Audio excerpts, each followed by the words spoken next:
Olá pessoal, bem-vindo todos, bem-vindos a todas para esse nosso bate-papo sobre novas maneiras de fazer fotojornalismo no mundo contemporâneo. Sou o Tomás Cajueiro, vou estar com vocês aqui pelos próximos 30 minutos para a gente estar conversando um pouquinho sobre fotografia decolonial e sobre as possibilidades que os coletivos contemporâneos oferecem para a gente no que diz respeito à produção de fotografia profissional no mundo contemporâneo.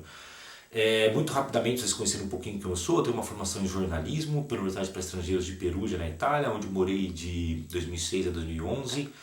Fiz uma pós-graduação, mestrado em Ciências Políticas pela Universidade de Manchester. Depois fiz um MBA aí no Brasil em Gestão Cultural pela Fundação Getúlio Vargas de São Paulo. E isso eu acho importante dizer porque mostra um pouquinho do meu perfil, do meu background, de ser uma pessoa que caminha tanto pelo mundo acadêmico, e tenho muito interesse por pesquisas em fotojornalismo e teorias decoloniais, mas ao mesmo tempo gosto muito do mundo da produção cultural, porque é um mundo que me deixa sair um pouquinho, me traz um respiro, para que eu saia um pouco para fora desse mundo acadêmico, né? Então eu tenho no mundo acadêmico uma produção teórica que eu acredito, né, que fazem com que os projetos culturais que eu me envolvo tenham uma maturidade, um peso teórico muito maiores, mas ao mesmo tempo, ao sair do mundo acadêmico para a produção cultural e ter um contato mais direto com pessoas, com culturas, etc., eu estou trazendo um laboratório, eu estou tendo ali um laboratório que me permite trazer esses conhecimentos de volta para o mundo acadêmico, né? Então eu caminho muito nesses dois mundos, entre a produção cultural e a produção acadêmica. Atualmente eu moro em Barcelona, onde eu faço um doutorado em fotojornalismo, e ao mesmo tempo em Valinhos, no interior de São Paulo. Então minha vida fica muito entre essas duas cidades, entre Valinhos e Barcelona. Sejam bem-vindos todos e todas, portanto, deixem qualquer tipo de comentário, qualquer tipo de dúvida aqui na caixinha de comentários. E é isso, vamos conversar um pouquinho. Antes da gente ir para o nosso papo, gente, eu acho que seria legal eu apresentar para vocês um pouquinho da estrutura dessa nossa conversa, tá? Que vai se dividir em dois grandes momentos. Um primeiro momento um pouco mais teórico, onde a gente vai discutir as três grandes teorias que embasam a minha pesquisa e embasam essa nossa conversa aqui. Num primeiro momento, dando um pouco o contexto no qual essas reflexões acontecem, a gente vai estar conversando um pouquinho sobre as teorias da sociedade em rede. Teóricos, então, que discutem as possibilidades, os riscos que a digitalização da nossa vida em sociedade oferece. Num segundo momento, a gente vai estar falando um pouquinho mais sobre as teorias decoloniais e o tipo de reflexão que as teorias decoloniais trazem e por que elas são relevantes para mim dentro desse contexto da crise da modernidade que a sociedade em rede nos põe.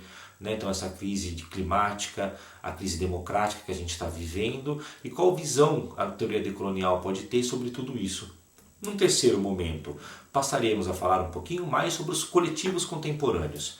E aí sim já a hipótese mesmo da minha pesquisa de que talvez os coletivos contemporâneos possam vir a ser vetores para uma fotografia decolonial, uma fotografia que traz em si novas possibilidades para além do eurocentrismo que tanto marca o desenvolvimento humano dos últimos 500 anos. Numa segunda fase do nosso papo, a gente vai sair um pouquinho dessa teoria, vamos um pouco mais para a prática e vamos ver alguns exemplos concretos de coletivos contemporâneos fotográficos e que tipo de produção eles estão fazendo. Seja com uma olhada um pouco mais no Brasil, com alguns exemplos de coletivos brasileiros, e depois olhando um pouquinho mais para a produção internacional, com exemplos de coletivos da Espanha e de outros países do mundo. Vamos junto e espero que vocês gostem desse nosso papo.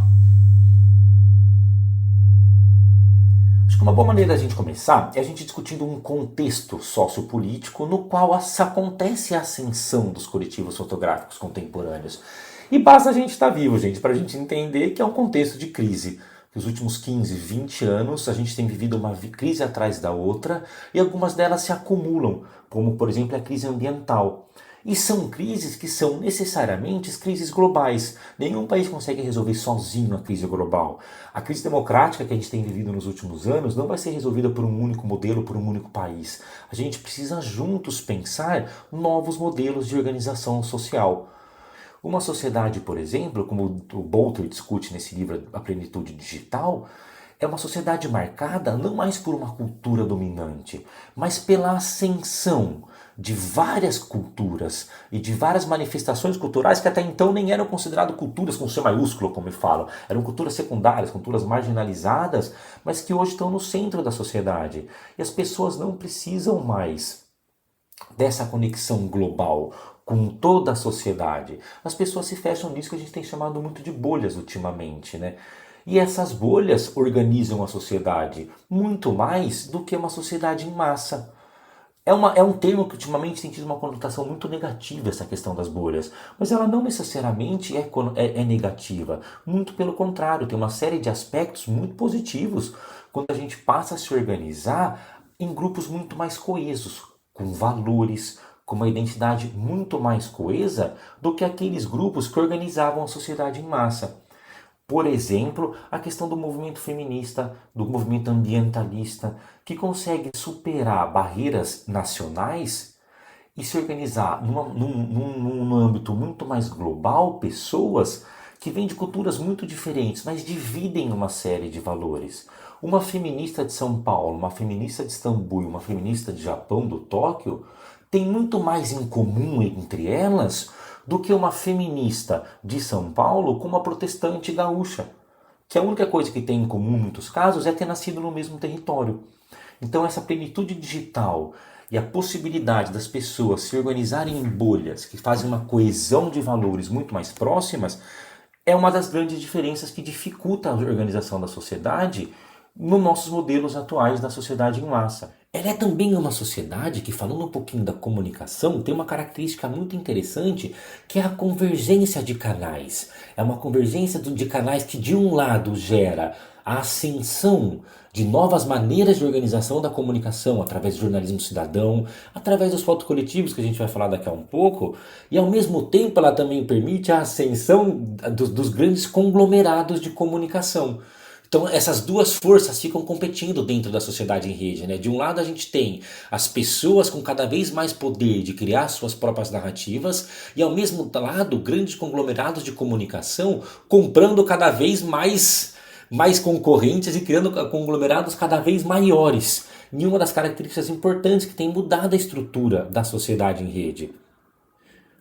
Uma outra coisa muito interessante que nasce graças a essa sociedade em rede também é a questão da inteligência coletiva, ou seja, as possibilidades que essa onipresença dos meios de comunicação oferecem para que as pessoas se conectem e nesse processo de conectar consigam juntas criar um tipo de conhecimento que até então era criado de uma maneira muito individual ou quando coletiva, de uma maneira muito mais lenta, muito mais laboriosa do que é hoje. Como, por exemplo, pode ser um exemplo do Wikipedia, que é um projeto internacional onde diferentes pessoas contribuem para a produção daquele conhecimento. Essa é uma característica muito peculiar da sociedade em rede, que vai estar diretamente relacionada a ascensão dos coletivos. Talvez essas mudanças, essas aqui são algumas somente delas, sejam tamanhas, sejam tão grandes, que nos coloquem na necessidade de afrontar os desafios da sociedade contemporânea, buscando por um olhar diferente, por uma nova fonte epistemológica que nos traga alternativas concretas para repensarmos a maneira através da qual a gente pensa, entende e organiza a sociedade. E aí a teoria decolonial e os coletivos podem ser de grande valia, como a gente pode ver agora. Então, o que a gente pode fazer, gente, dentro desse contexto de mudanças tão profundas pelos quais a gente tem passado? Acredito que as teorias decoloniais podem nos trazer boas reflexões dentro desse contexto. Porque o que elas discutem? Aqui estão alguns dos importantes livros dessa linha de estudos. As teorias decoloniais discutem muito os impactos epistemológicos do colonialismo europeu. O que isso quer dizer? Elas discutem muito, para além da dominação política, para além da dominação econômica, o tipo de dominação que o colonialismo europeu deixou no sentido dos colonizados aceitarem, obviamente de maneira imposta, o imaginário cultural europeu como a única maneira possível de se relacionar com o mundo social e natural. Ou seja, a gente passa a desconsiderar todas as outras maneiras de organizar o pensamento, todas as outras formas de saber que não a forma de saber europeia, normalmente de base moderna, iluminista, então racional, etc. e tal, como a única maneira do ser humano ser. Então são discussões muito profundas sobre esse processo e o impacto que o colonialismo europeu, o processo de dominação europeu, sobretudo através de Aníbal Quijano, por exemplo, teve na construção da ideia dessa superioridade europeia. Então são teorias que discutem muito como que o colonizador transforma a europeização cultural num único caminho. E, a partir do momento que faz isso, apaga outras possibilidades. O que a crise contemporânea tem nos trazido à tona, tem nos mostrado, é como talvez o que nós precisamos de fato é esses outros caminhos que o processo colonial acabou marginalizando dentro do processo de produção de conhecimento.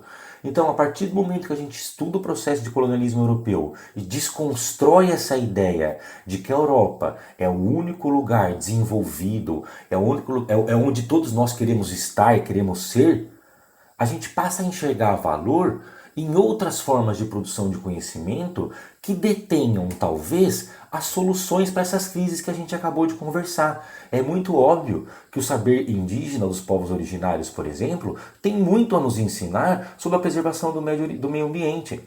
Um meio ambiente sendo destruído justamente por esse homem branco europeu que se põe como única forma de saber.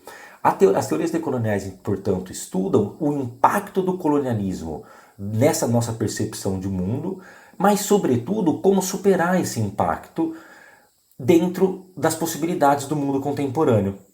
A fotografia é uma parte fundamental dentro desse discurso da decolonialidade.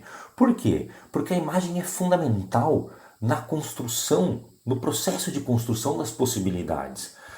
Ela expande, uma fotografia decolonial expande o leque para além daqueles historicamente aceitos. A partir do momento que eu só recebo imagem da América Latina em desgraça, em morte, as pessoas não conseguem entender toda a riqueza de possibilidades que a América Latina oferece. A partir do momento que eu começo a ter fotógrafos latino-americanos fotografando as suas próprias realidades com respeito e com interesse que essas realidades merecem, eu consigo trazer à tona com essa fotografia novas narrativas e, portanto, dar valores a outras formas de saber. A mesma coisa aqui na Europa. A partir do momento que eu passo a fotografar todos os problemas sociais que encontro aqui na Europa, eu desconstruo a imagem desse continente imaculado, perfeito, onde tudo funciona. Então, no expandir as novas possibilidades, uma fotografia decolonial é fundamental para o desenvolvimento do planeta no próximo século. E traz também uma nova relação com a alteridade, porque a partir do momento que o corpo negro está sempre presente na fotografia, produzida por homens brancos em sua grande maioria, como um corpo sofrido, como um corpo morto, como um corpo quebrado, eu crio uma certa imagem dessas culturas. A partir do momento que eu passo a fotografar o corpo negro em posições de poder, eu passo a fotografar o corpo negro, por exemplo, dentro das suas culturas locais, manifestando a riqueza cultural que ele representa, eu tenho uma relação completamente diferente com essa alteridade e passo, portanto, a ver valores diferentes dentro desse outro, que até então, dentro do processo histórico, sempre foi representado como um corpo quebrado, como um corpo sofrido, como um corpo doente. E, portanto, culturas que sempre foram objetos da fotografia.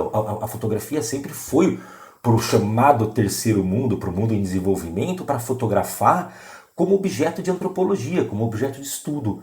A partir do momento, graças a essa revolução digital, as pessoas do mundo colonizado passam a fotografar a sua própria realidade, eu deixo de ter eles somente como objetos e passo a tê-los como sujeitos da fotografia. E crio, portanto, uma fotografia com muito mais camadas de complexidade do que aquela criada até então.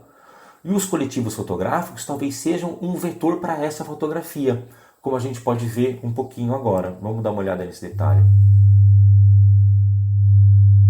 Com isso tudo em mente, vamos dar uma olhadinha agora no específico. O que são os coletivos contemporâneos, né? Antes de mais nada, ao meu ver, eles são o principal exemplo das novas possibilidades que surgem para fotojornalistas organizarem seu trabalho na sociedade em rede, por uma série de características que a gente vai ver agora direitinho.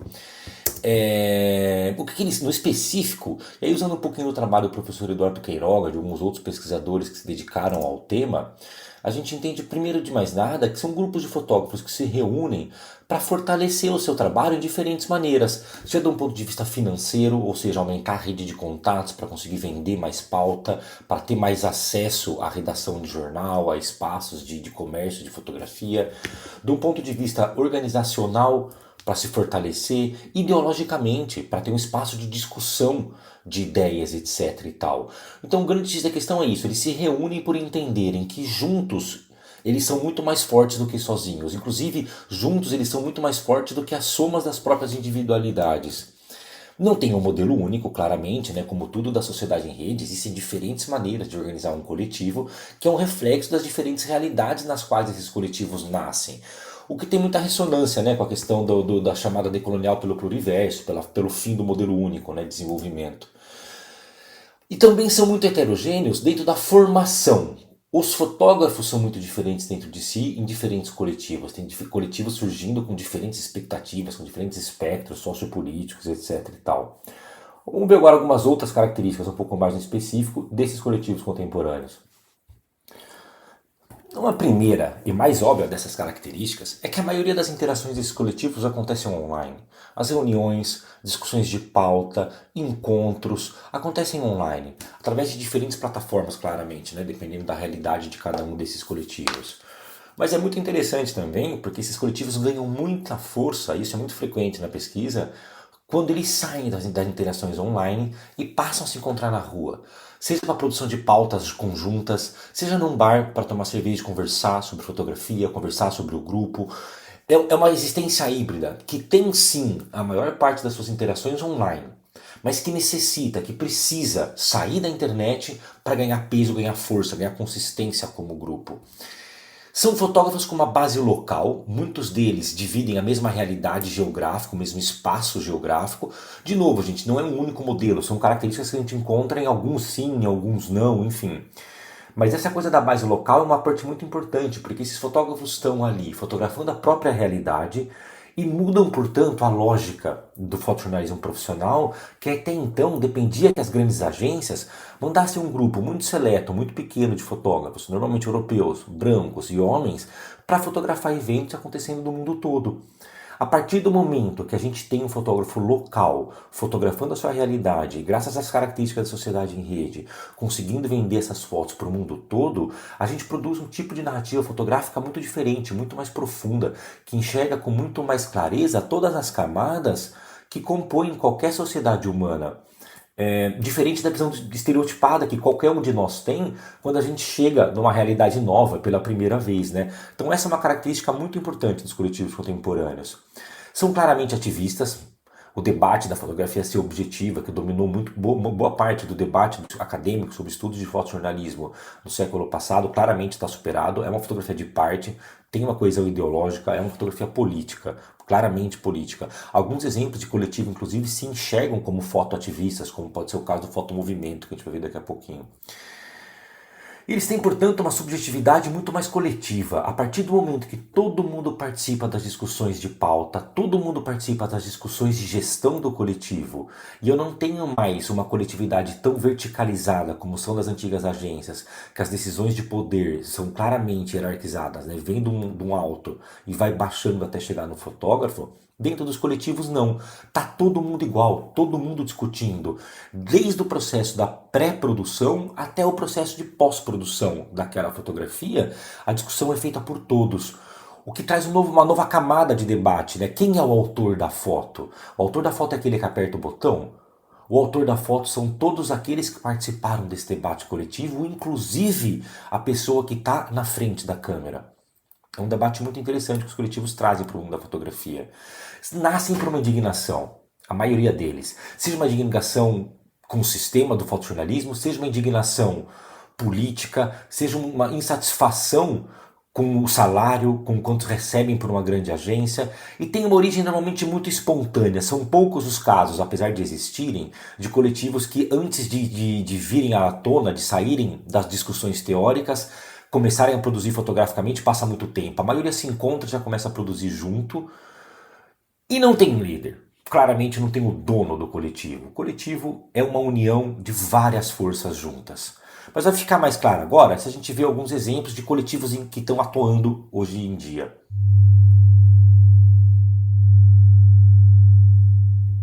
Bom, vamos começar a ver um pouquinho dos coletivos brasileiros, para a gente começar a ver um pouco menos na teoria e mais no concreto. O que esses coletivos estão fazendo e por que eles são tão diferentes do como a gente fazia fotografia antes. O primeiro desses coletivos é o Rua Foto Coletivo. Essa é uma fotografia do Rodrigo Zain, um dos fundadores do coletivo, junto com Felipe Paiva, Jardiel Carvalho e Tércio Teixeira. É um coletivo que nasceu em 2013, no meio das manifestações que estavam acontecendo no Brasil. E nasce muito com o objetivo de servir como uma plataforma para que esses fotógrafos, fundadores do coletivo, se juntem e comecem a ter canais alternativos para venda e exposição do seu trabalho, das suas fotos. É muito interessante porque é um coletivo que nasce, diferente de outros que a gente vai ver agora, de uma maneira muito espontânea. Esses meninos começam a conversar na rua, se encontram à noite, decidem formar um coletivo e em poucas horas, em poucos dias, o coletivo já estava nas redes, já estava publicando. Eram pessoas que já se conheciam, sobretudo o Jardiel e o Zain, já se conheciam bastante bem. O Felipe Paiva e o Tércio Teixeira era aquele que conhecia de rua, de pauta, de produção de pauta, etc e tal. Hoje é um dos coletivos mais relevantes no Brasil. É um coletivo que faz sobretudo uma fotografia urbana, então fotografando as realidades de São Paulo e do Rio de Janeiro, com uma perspectiva muito peculiar, muito diferente daquela que a gente está acostumado a ver em grandes agências. Então, fazem muita fotografia das manifestações, e é um coletivo que tem uma ideologia muito clara, é muito marcado o posicionamento político do Rua Foto Coletivo. Essa é uma foto do Jardiel, uma foto do Tércio, que acompanha um trabalho e faz fotografias espetaculares do cotidiano ali no Rio de Janeiro. Uma foto do Felipe Paiva, que a gente escolheu porque ela representa muito o começo, eu acho, desse coletivo, né, que começa nas manifestações de rua de São Paulo. O segundo coletivo que é legal a gente conhecer aqui no Brasil é o Farpa. O Farpa é um coletivo com dinâmicas muito diferentes do Rua. A gente já pode ver pelo número de membros, né, que fazem parte do coletivo, que é um número um pouquinho maior. Então, desde o Christian Braga, o Eric Dal, Francisco Proner, Maria Magdalena, Tony Fernandes e o Thiago Desan. São fotógrafos que estão um pouco mais espalhados pelo Brasil, não estão tão focados, e portanto a sua produção também não é tão focada no eixo Rio-São Paulo. Além disso, o Farpa tenta se posicionar como um coletivo com grande alcance internacional. Então, muitas das matérias do Farpa são feitas em termos de política, por exemplo, a prisão do Lula, a cobertura da campanha eleitoral de 2018, até trabalhos que têm um alcance muito mais focado em América Latina, em comunidades tradicionais da América Latina, em presídios da América Latina. Ou seja, é um coletivo que se posiciona num contexto muito mais latino-americano como produção e como alcance consegue colocar essas fotos no alcance um pouco mais internacional do que os outros coletivos da nossa amostra aqui. Então o Farpa, por exemplo, o Francisco Proner trabalha junto com a agência VU na França, publicando bastante matéria no Le Monde. Maria Magdalena faz um trabalho muito legal também. A Tuane faz um trabalho muito interessante com a galera da Gaviões da Fiel, que super vale a pena seguir. O Thiago Desan, que é residente em Washington, faz parte do Farpa e desenvolve muitos trabalhos junto com o Farpa em comunidades latino-americanas. Ele tem um trabalho muito interessante para quem quiser conhecer nos presídios latino-americanos. Então o Farpa, para nós, dentro desse ecossistema que é o mundo dos coletivos brasileiros, esse pezinho internacional que o Farpa tem, tanto de produção quanto de publicação, o coloca num lugar diferente daquele dos outros coletivos. Diferente, gente, nem pior nem melhor, cada um tem as suas necessidades, as suas demandas, né? E no resto do mundo, né, gente? Vamos dar uma olhadinha no que está acontecendo. Começando aqui pela Galícia, norte da Espanha, com um coletivo que se chama Odiofoto, que é um coletivo que nasce em 2021, mas passa a publicar só em 22. Ele tem um longuíssimo projeto de gestação, esse coletivo. Que é um coletivo que nasce para fotografar realidades locais da Galícia, culturas, manifestações culturais, saberes galegos, tentando trazer um pouco à tona tudo isso, desses conhecimentos de uma região que é muito marginalizada dentro daquela que é a realidade espanhola. É um grupo muito experiente de fotógrafos que trabalham para grandes agências e se juntam com esse objetivo, portanto, de fotografar a sua própria realidade. São todos galegos. Por exemplo, como Agostinho Inglesas, que tem fotografado muito dos profissionais com saberes tradicionais que resistem à expansão da grande indústria para aquela região, num projeto que chama Anticapitalismo.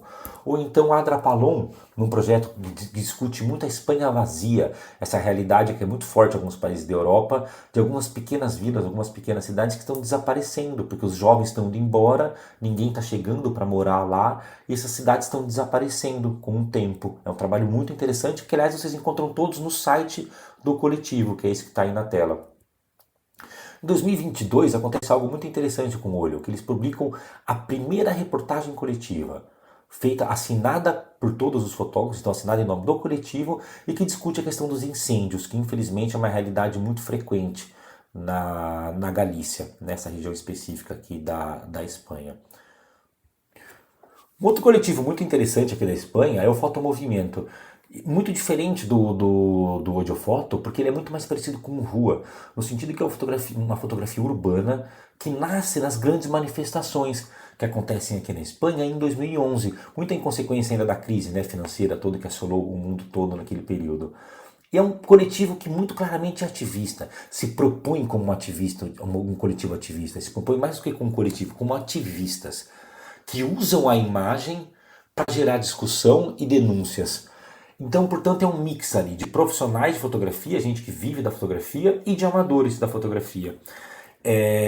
Fotografa, então, essencialmente as ruas de Barcelona em movimentos, por exemplo, em manifestações super recentes, como a guerra da Ucrânia, vão lá e fotografam essas manifestações, desocupações de prédios públicos ocupados por movimentos sem tetos aqui na cidade, intervenções em espaços públicos, como nas praias de Barcelona, colocando foto dos imigrantes que são mortos pela polícia quando tentam entrar na Espanha através do Mediterrâneo. É um outro tipo de coletivo com uma dinâmica muito diferente do Olho Foto. Saindo um pouquinho da Espanha, indo mais um pouquinho para o Médio Oriente, tem um outro coletivo muito interessante, que é o Hawiyah, que é um coletivo árabe de mulheres árabes, composto exclusivamente por mulheres árabes, com o claro objetivo de subverter a narrativa que historicamente é construída sobre a mulher árabe. Muito como a gente acabou de falar do corpo negro. A mulher árabe é outro corpo que está sempre presente de uma maneira muito estereotipada no mundo da arte e da fotografia. Então essas mulheres criam um coletivo, são algumas fotógrafas super experientes, que trabalham para a Magnum, algumas delas, com esse objetivo de criar novas narrativas sobre a mulher árabe, usando a fotografia, mas GIFs também, por exemplo, como a gente pode ver aqui, né? Fotografias de todos os gêneros, não só a mulher sendo fotografada, mas deixando a mulher fotografar o que ela quiser. Mulheres muito diferentes, realidades muito diferentes. E tem uma frase que eu acho muito interessante, uma reflexão muito interessante que elas trazem, que é essa, de colocar essa mulher, esse corpo, olha que foto diferente, que a gente não está acostumado a ver. E aí quando a fundadora fala que eu tive pessoalmente acesso a lugares com fotógrafo masculino, não teria, o que acaba por ser mais uma vantagem. Serem mulheres fotografando o mundo árabe dá acesso a espaços que eu, homem, branco, nunca teria. Portanto, elas conseguem contar histórias até então não contadas pelo fotojornalismo, o que se coloca muito daquela lógica decolonial que a gente estava conversando agora de pouco, né?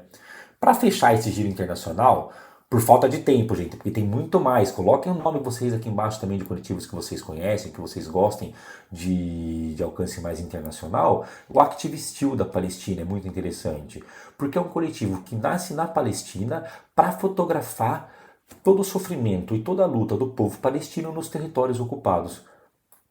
São só fotógrafos palestinos.